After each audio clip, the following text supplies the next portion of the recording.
ایک عابد، اللہ کا ایک مقرب بندہ ایک پہاڑ میں عبادت کرتا تھا، اور اس کے کھانے کا اہتمام اللہ عز و جل نے ایک انار کے درخت کے ذریعے کیا۔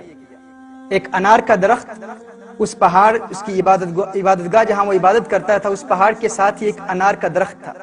ہر روز اللہ عز و جل اسے 3 انار عطا فرماتا، وہ 3 انار کھا لیتا، اور وہیں اس کی روزی تھی، وہیں اس کا رزق تھا، اور وہیں اس کے لیے کفایت کر جاتا۔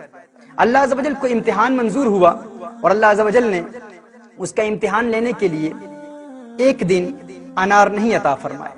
اس نے صبر کیا، دوسرے دن پھر اللہ عز و جل نے انار نہیں عطا فرمایا، دوسرے دن پھر اس نے صبر کیا، تیسرے دن اللہ عز و جل نے اسے پھر انار کی نعمت سے محروم رکھا۔ امتحان لے رہا تھا اس کا رب۔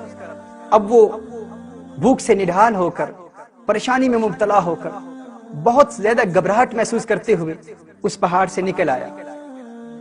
نیچے آتا ہے تو ایک غیر مسلم کا گھر ہے، اس غیر مسلم کے گھر پر دستک دیتا ہے، اسلام کے منکر کے گھر پر دستک دیتا ہے، اور بھیک مانگتا ہے، سوال کرتا ہے۔ اس غیر مسلم نے اسے 4 روٹیاں دی۔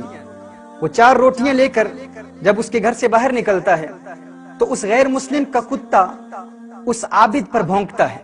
وہ عابد اس کتے کو 1 روٹی دیتا ہے، پھر کتا بھونکتا ہے، پھر دوسری روٹی دیتا ہے، پھر کتا بھونکتا ہے، تیسری روٹی بھی دے دیتا ہے، پھر کتا بھونکتا ہے اور چوتھی روٹی بھی دے دیتا ہے، لیکن وہ کتا ابھی بھی بھونک رہا ہے۔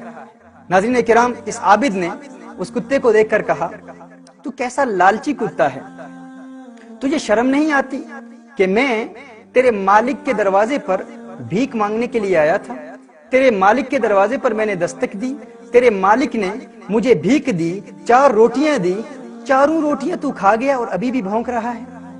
ناظرین کرام، اس کتے نے جواب دیا، اس نے کہا، اللہ عز و جل نے اسے قوت گویائی عطا فرمائی، اور اس کتے نے کہا، ہاں میں بے شرم ہوں، لیکن تجھ سے زیادہ بے شرم نہیں ہوں، تجھ سے زیادہ بے شرم نہیں ہوں۔ وہ اس لیے کیونکہ وہ رب جو تجھے بغیر کسی مشقت کے، بغیر کسی محنت کے، تیرا مالک، تیرا کریم مولا جو تجھے بغیر کسی محنت و مشقت کے مدتوں سے کھلا رہا ہے، 3 روز تجھے تیرے رب نے انار نہیں دیے تو تو اپنے رب کے دشمن کے دروازے پر بھیک مانگنے کے لیے آ گیا ہے۔ میں تو بے شرم ہوں، لیکن تجھ سے بڑا بے شرم نہیں ہوں۔ اللہ اکبر۔ ناظرین کرام، یہ کتا اس عابد کو سبق سکھا رہا ہے اور بتا رہا ہے کہ میں تو بے شرم ہوں، لیکن تو فرق دیکھ کہ میں نے اپنے مالک کے دروازے پر بھیک مانگنے والے سے روٹیاں لی ہیں، لیکن تو ایسا بے شرم ہے کہ تو اپنے مالک کے دشمن کے دروازے پر آ کر بھیک مانگ رہا ہے۔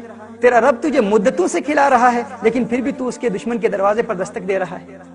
ناظرین کرام، یہ وہ سائنز ہیں، سگنلز ہیں، جن کے ذریعے اللہ عز و جل اپنے بندوں کو واپس اپنے راستے پر لاتا ہے۔ اگر ان کے قدم لڑکھڑا جائیں، اگر وہ بہک جائیں، راستے سے، حقیقت کے راستے سے دور بھی ہو جائیں، تو اللہ عز و جل اپنے مقرب بندوں کو ان سگنلز کے ذریعے، ان سائنز کے ذریعے واپس اپنے راستے پر لاتا ہے۔